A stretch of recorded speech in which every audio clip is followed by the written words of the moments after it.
से मरबो तब ओकरा ना बुझाई पिटाई खाती इतर बेचारा चल गई एकरे लखा चतुर लड़का जौन छोटे लाल के छोट लाल कहता ऐसा ई है लड़का आगा चल गई कह सुना का बेचता कह ई तर तनी हाथा बता एक ठोक चुआ देलस जीभी से चाट गई अब एक और बड़ भाई रहे को बड़े लाल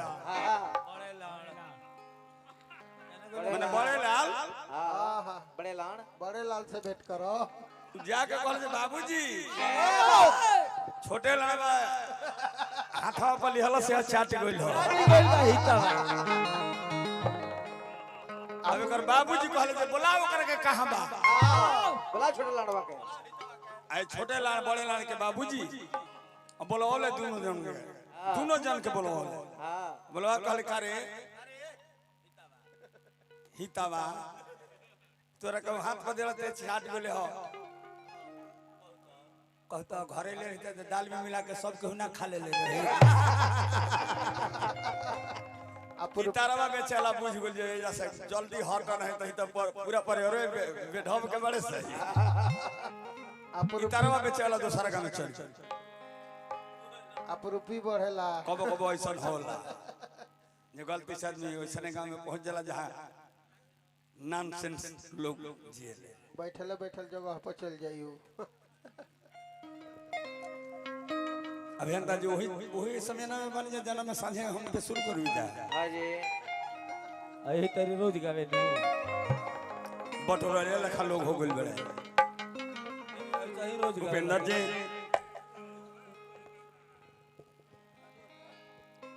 रे मनवा आए हाय हारने हलगालो श्री हो सीताराम से जब तक है जिंदगी फुर्सत न होगी काम से कुछ ऐसा समय निकालो जो प्रेम कर लो राम से आराम से देखें बढ़िया बात बोले खातिर शास्त्र के पढ़े के पड़ी स्कूल में जाए के पड़ी अब और बात बोले खातिर ना शास्त्र पढ़े के बा ना स्कूल में जाए के बा जौने मुंह में आवे तो उन्हें बोले पढ़े खातिर स्कूल बनावल बा एकरा बादो लड़का फेल हो जाता कोचिंग करावल जाता ट्यूशन करावल जाता एकरा बादो लड़का फेल कर जाता हां जी गाड़ी के कहीं स्कूल बा ओकरा में के फेल होला सब पास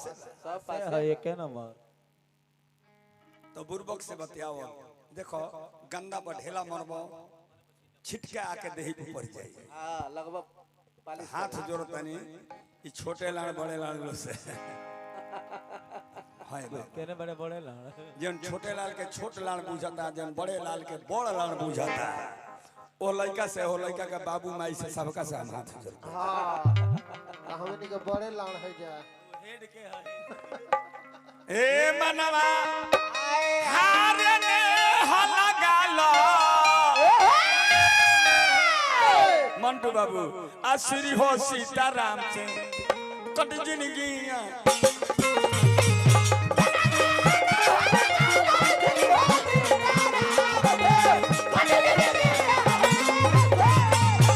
मनवा में हलगालो श्री हो सीताराम कट जिंदगी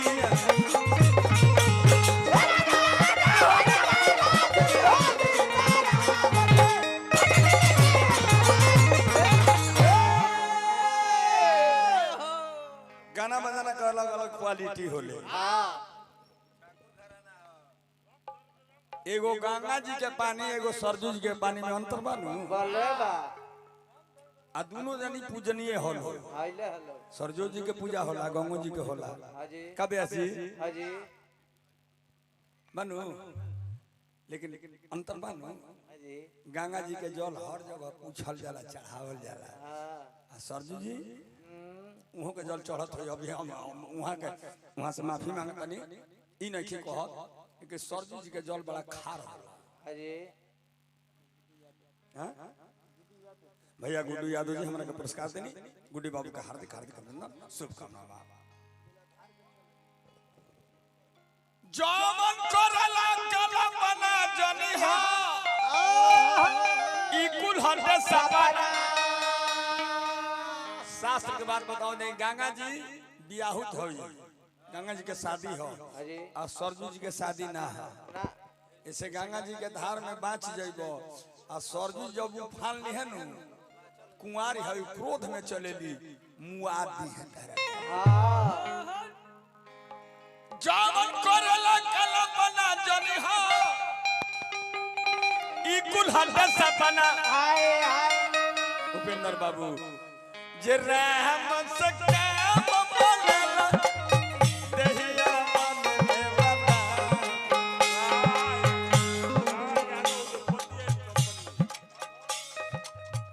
अभी अभी रुपया हमारे के पुरस्कार मिला राणा यादव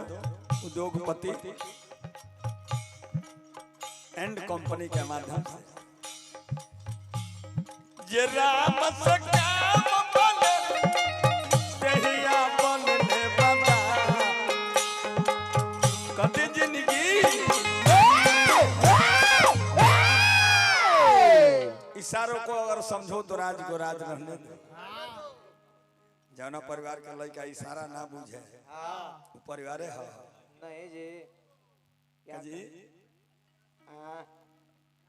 सम्मानित परिवार के माने हो जब मालिक मुखिया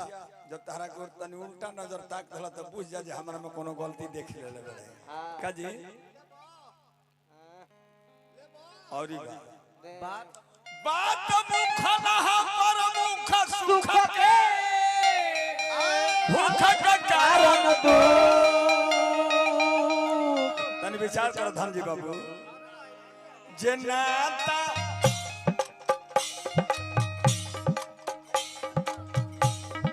तनाता यह हमने के भुलाता नहीं जा मन में खींचा पर जे नाता नाता कता न रही देहिया काहे मकाम से। हमारा राणा भाई उद्योगपति मंटू सिंह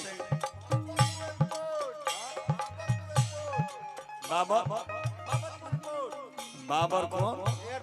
एयरपोर्ट बाबरपुर एयरपोर्ट बनारस बाबतपुर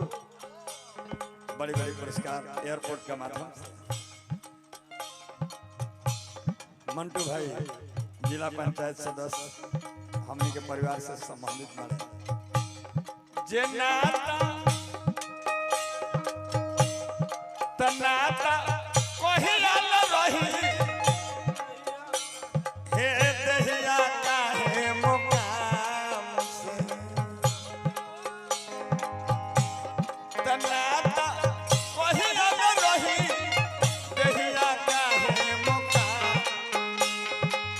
कटी जिंदगी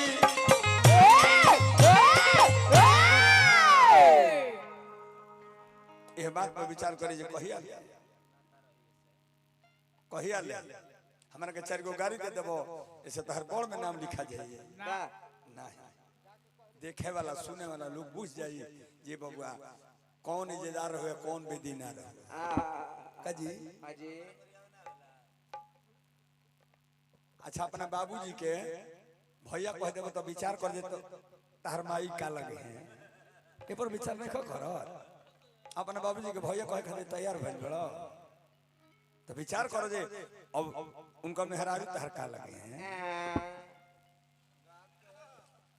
गा के कही गोले कोई तेरी सुन ला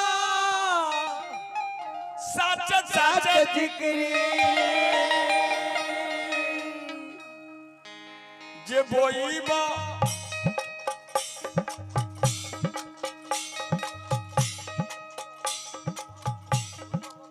बोईबा बाबूर तक कैसे पैमा फलाया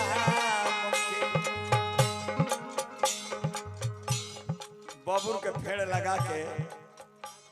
खांची ना खचोला लेके बैठल बा जेकर पास लांगड़ा हम चुई कबो चुई गंगा जी में बुड़की लगा के आ चाहत रहो गंगा जी में बुड़की मार के इनार खोजता रहो ए पगलैला के कोनो दवाई बा एक और दवाई राचियो न भेटाई भाई मंटू सिंह जी जाए के बड़े जिला पंचायत सदस्य 100 रुपया पुरस्कार देनी मंटू बाबू का हार्दिक अभिनंदन। जे बोईबा